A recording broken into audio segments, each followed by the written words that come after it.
Hi bro, எல்லாம் எப்படி இருக்கீங்க? நான் தான் உங்கள் பிவிஆர் பிஜின்ஸ் வந்து ரஞ்சித் பேசுகிறேன். நீங்கள் என்ன அப்டேட் பார்த்தீங்கன்னா, இப்போ நம்மளோட கரணை வந்து எல்லாமே சிக்கு பொறிச்சிருக்கிறாங்க. அதை நம்ம காட்டுறதுக்காக தான் உங்களுக்கு மெயினாக எடுத்தேன். இதான் நம்ம நியூ கேஜி லாஸ்ட் அப்டேட்டில் உங்களுக்கு காட்டியிருப்பேன், பாருங்கள். இப்போ நம்ம கரணையோட சிக்கெல்லாம் பார்ப்போம். இது நம்ம ஓல் எனர்ஜி ஹோமர் வாங்கிட்டு வந்தோம்ல, அதோட சிக்கு. இது வந்து கன்னியாஸ்திரி சிக்கு. இது ஹங்கேரியன் சிக்கு. அது இதில் மாற்றி வச்சாச்சு, ஹோமரில் மாற்றி வச்சாச்சு. நம்ம ஹோமர்ஸு இது முட்டைக்கு அடுத்த முட்டை ரெடியாக இருக்கிறாங்க. இது நம்ம இப்போ நியூவாக வாங்கிட்டு வந்தோம்ல கரணை, அதோட சிக்கு. இது ரெண்டு நல்லா இருக்குது, நல்ல சைஸ் நல்லா இருக்குது. அதுமாதிரி இது ஒரு சப்ஜா கலரில் வாங்கினோம்ல, அதோட சிக்கு. நம்ம ஒயிட் ஹோமர் வந்து நம்மள்கிட்ட பொரிச்ச குஞ்சு இவங்க வந்து முட்டை வச்சுருக்காங்க, ரொம்ப சந்தோஷமான விஷயமா இருக்குது. அப்புறம் பார்த்திங்கன்னா நம்ம அடுத்த ஓல் எனர்ஜி ஹோமரோட ரெண்டாவது முட்டை போட்டதில்ல, அதை மாற்றி ஹங்கேரியனுக்கு வச்சோம், அதோட சிக்கு. இது நல்லா கண்டிஷனில் இருக்குது. இது நம்ம கரணை எடுத்த கரணை 2 முட்டையில் இருக்குது. இந்த கேஜி எதுக்காக பார்த்தீங்கன்னா, ஃபுல்லாக இந்த ஹோமர் பட்டா மட்டும் தான் வச்சுருக்கேன். இந்த 4 கேஜிலுமே 4 ரேக்கிலுமே ஹோமர் பட்டாவில் பாக்கி எதுவுமே யூஸ் பண்ணல. வாங்க அடுத்த கேஜிக்கு போவோம். நம்ம கரணை சிக்கு. இந்த ஹோமரு அடுத்த முட்டைக்கு ரெடி ஆகிட்டு இருக்காங்க, முட்டை வைக்கல. இந்த சைஸும் அதே தான், ஹோமர் தான். இல்லை இது கரணை ஒரு சிக்கு, ஒரே சிக்கு மட்டும் தான் பிடிச்சி இந்த வாட்டி. அப்படியே கீழே வந்தீங்கன்னா நம்ம ஓவர் ரெடி கரணையோட சிக்கு நல்ல கண்டிஷனில் இருக்குது. அந்த ஹோமர் வாங்கிட்டு வந்தோம்ல, செகண்ட் ஷிஃப்ட்டு முட்டை வச்சுருக்காங்க, 2ஆவது ஷிஃப்ட்டு. இது நம்ம கரணையோட குஞ்சு, சிங்கிள் குஞ்சு தான். இது நம்ம ஓவர் ரெடி. ஃபஸ்ட் டைம் நம்மள்கிட்ட இப்போ சிட்டை இருக்க போகிறாங்க, முட்டை வச்சுருக்காங்க.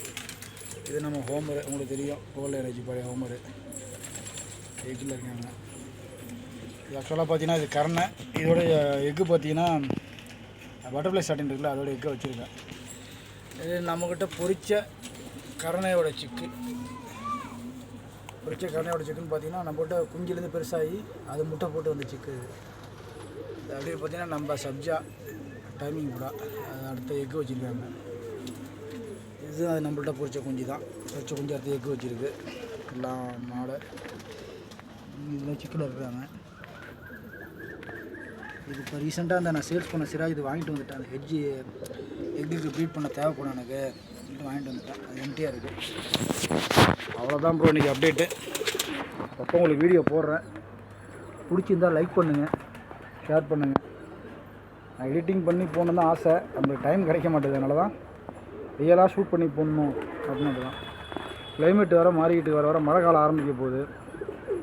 சின்ன சஜஷன் என்னென்னா, திடீர்னு மழை பெய்யுது, நல்லா வெயில் அடிச்சுக்கிட்டு திடீர்னு மழை பெய்யுதுன்னு பார்த்தீங்கன்னா,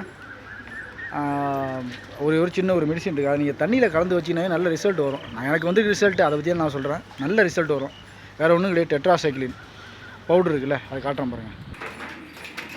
இது இருக்கு பாருங்கள், இந்த பவுட்ரு இன்னும் ஆன்டிபயோட்டிக், நல்லா ஆன்டிபயோட்டிக் இது.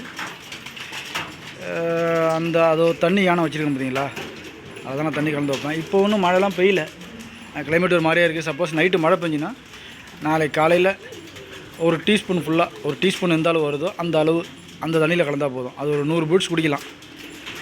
பார்த்துங்க, அதில் ஒரு 50 பேர்ட்ஸ்னால் அதுக்கு தகுந்த மாதிரி டோசேஜ் பொறுத்து இருக்குது, ரொம்ப கலக்கக்கூடாது. இது நல்ல ரிசல்ட் வரும். இது பருவநிலை மாற்றத்துக்கு நல்ல ஒரு ரிசல்ட் வருது, இந்த இதை யூஸ் பண்ணுங்க. ஓகே ப்ரோ, நான் நெக்ஸ்ட் வீடியோவில் உங்களை மீட் பண்ணுறேன். இந்த வீடியோ பிடிச்சா உங்களுக்கு ஷேர் பண்ணுங்கள், லைக் பண்ணுங்கள். மெயினாக பிவிஆர் பிஜின்னு சப்ஸ்கிரைப் பண்ணுங்கள். பாய்.